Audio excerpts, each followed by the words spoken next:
नमस्कार मित्रांनो, आजचा विषय खूपच भारी आहे आणि तितकाच जळजळीत सुद्धा आहे.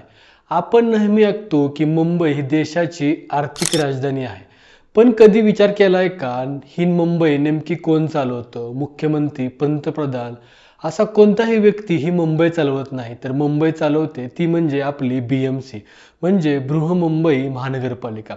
आणि म्हणूनच आजचा प्रश्न खूप महत्त्वाचा आहे. BMC म्हणजे सोन्याची खाण आहे का? आणि दरवर्षी जवळपास 90,000 कोटी रुपयांचं बजेट असतं, ते कुठं जातं? आज या व्हिडिओत आपण सगळं अगदी सरळ, सोप्या आणि थेट भाषेत समजून घेणार आहोत. मुंबई महानगरपालिका याची स्थापना झाली 1888 साली म्हणजे ब्रिटिश काळात. आज BMC आहे देशातील सर्वात श्रीमंत आणि आशियातील सर्वात मोठ्यापैकी एक असलेली महानगरपालिका. मुंबई शहर आणि उपनगर जसे की अंधेरी, बोरिवली, कुर्ला, मुलुंड, दहिसर सगळा कारभार हा BMCच्या हातात आहे. आता मुंबई महानगरपालिकेचं 90,000 कोटीचं बजेट हे किती मोठं आहे हे जाणून घ्यायचं असेल तर याचा अंदाज लावा की काही राज्य सरकारांचं बजेट सुद्धा यापेक्षा कमी आहे. तर काही छोटे देश आहेत त्यांचं वार्षिक बजेट सुद्धा या मुंबई महानगरपालिका एवढं नसतं. म्हणजे BMC कडे एवढा पैसा आहे की योग्य वापर झाला तर BMC जगातील नंबर 1 सिटी सुद्धा बनू शकते. मग सगळ्यात पडणारा महत्त्वाचा प्रश्न की हा पैसा नेमका येतो कुठून? मित्रांनो, BMC ला पैसा मिळण्याचे अनेक मार्ग आहेत. जसे की मालमत्ता कर. मुंबईतील घरं, दुकानं, मॉल्स, हॉटेल्स सगळ्यांकडून BMC मालमत्ता कर घेते. हा सगळ्यात मोठा BMCचा उत्पन्नाचा स्रोत आहे. त्यानंतर दुसरा सगळ्यात मोठा स्रोत म्हणजे विकास शुल्क म्हणजे डेव्हलपमेंट फी. नवीन इमारत बांधायची असेल, रिडेव्हलपमेंट करायचं असेल तर बिल्डर BMC ला मोठं शुल्क भरतो. त्यानंतर तिसरा मोठा स्रोत म्हणजे सोर्स म्हणजे पाणी आणि ड्रेनेज कर. आपल्या घरात पाणी फुकट मिळत नाही, BMC ला त्यावर कर द्यावा लागतो. आता त्यानंतर एक महत्त्वाचा सोर्स म्हणजे जाहिरात शुल्क म्हणजे ॲडव्हर्टाइजमेंट फी. रस्त्यावरचे होर्डिंग, बस स्टॉपवरील जाहिरात, डिजिटल स्क्रीन सगळ्यांचा पैसा हा BMC कडे जात असतो. त्यानंतर पाचवा मोठा स्रोत म्हणजे दंड आणि परवाने.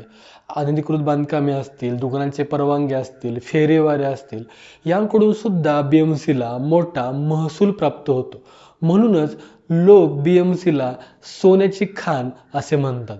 मग मित्रांनो, अनेकांना असा प्रश्न पडत असेल की जर BMC 90,000 कोटी रुपये कमवत असेल तर हा पैसा कुठे जातो? या पैसा कुठे खर्च केला जातो? मित्रांनो, सगळ्यात महत्त्वाचं BMCचं काम हे लोकांना सेवा आणि सुविधा देणे आहे. त्यामुळे रस्ते आणि पायाभूत सुविधांसाठी हा पैसा खर्च केला जातो. जसं की रस्ते बांधणे, काँक्रीटचे रोज, फ्लायओव्हर, ड्रेनेज लिकेज किंवा ड्रेनेज लाईन टाकणे यासाठी मोठा पैसा खर्च केला जातो. मित्रांनो, अनेकांना तसा प्रश्न पडत असेल की दरवर्षी एवढे उत्पन्न असताना आणि दरवर्षी एवढा खर्च करत असताना सुद्धा रस्त्यात खड्डे का पडतात आणि पावसाचं पाणी का साठतं? त्यानंतर दुसराकडे खर्च होतात ते म्हणजे मोठे प्रकल्प. जसे की अलीकडेच कोस्टल रोड प्रकल्प असतील, काही मार्ग असतील, मोठमोठे रस्ते असतील किंवा अनेक प्रकारचे काही प्रकल्प असतील. या प्रकल्पांवर हजारो कोटी खर्च होतात. त्यानंतर तिसरा महत्त्वाचा खर्च करण्याची गोष्ट म्हणजे पाणी पुरवठा. मुंबईला दररोज हजारो कोटी लिटरचे पाणी लागतं. यामुळे पाणी शुद्धीकरण केंद्र, पाईपलाईन, टाक्या सगळं खर्चिक असतं. त्यामुळे यावर सुद्धा मोठा खर्च BMC ला करावा लागतो. त्यानंतर म्हणजे आरोग्य सेवा. मित्रांनो, जसं की आपण जाणतो की मुंबई महानगरपालिका अनेक दवाखाने चालवते. जसे की केम, नायर, सायन, कूपर हॉस्पिटल तसेच अनेक असे मोफत उपचार BMC मार्फत केले जातात. तसेच कोविड काळात सुद्धा BMC ने प्रचंड खर्च केला. तसेच अजून एक खर्च जिथे मुंबई महानगरपालिका खर्च करते ते म्हणजे कचरा व्यवस्थापन. मुंबईत दररोज हजारो टन कचरा तयार होतो. तो कचरा उचलणे, त्याची विल्हेवाट लावणे तसेच त्यावर कोणते प्रदूषण होणार नाही याची काळजी घेणे यावर सुद्धा मोठा खर्च BMC करत असेल. तसेच कर्मचारी BMC एका छोट्या राज्याप्रमाणेच आहेत. तसेच त्यामध्ये BMC मध्ये काम करणारे जे कर्मचारी आहेत त्यांवर सुद्धा मोठा खर्च BMC ला करावा लागतो. मित्रांनो, तरीही प्रश्न संपत नाहीत. एवढा पैसा असूनही पावसात मुंबई का तुंबते? रस्ते का फुटतात? कामात दलाल द्यावी लागते का? सामान्य माणसाला सेवा मिळायला वेळ का लागतो? हा प्रश्न विचारणं सुद्धा चुकीचं आहे का? इथंच राजकारण सुरू होतं. कारण पैसा आहेत म्हणजे टेंडर आहे. टेंडर आहेत म्हणजे कंत्राटदार आहेत, कंत्राटी आहेत आणि मोठी सत्ता आहे.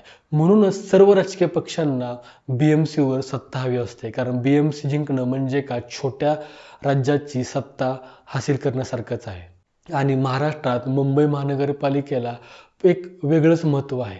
म्हणजे फक्त महापालिका जिंकणं नाही तर राजकीय ताकद सुद्धा आपली यावर राज्यात वाढू शकते. आज आपण समजून घेतलं पाहिजे की BMCकडे पैसा आहे, सत्ता आहेत आणि संधी सुद्धा आहेत. पण खरा प्रश्न एकच आहे, या सगळ्याचा फायदा सामान्य मुंबईकराला होतोय का? जर हा व्हिडिओ तुम्हाला विचार करायला लावत असेल तर लाईक करा, शेअर करा आणि कमेंटमध्ये तुमचं मत नक्की सांगा. मी पुन्हा भेटतो अशाच थेट आणि खऱ्या विषयासोबत. तोपर्यंत धन्यवाद.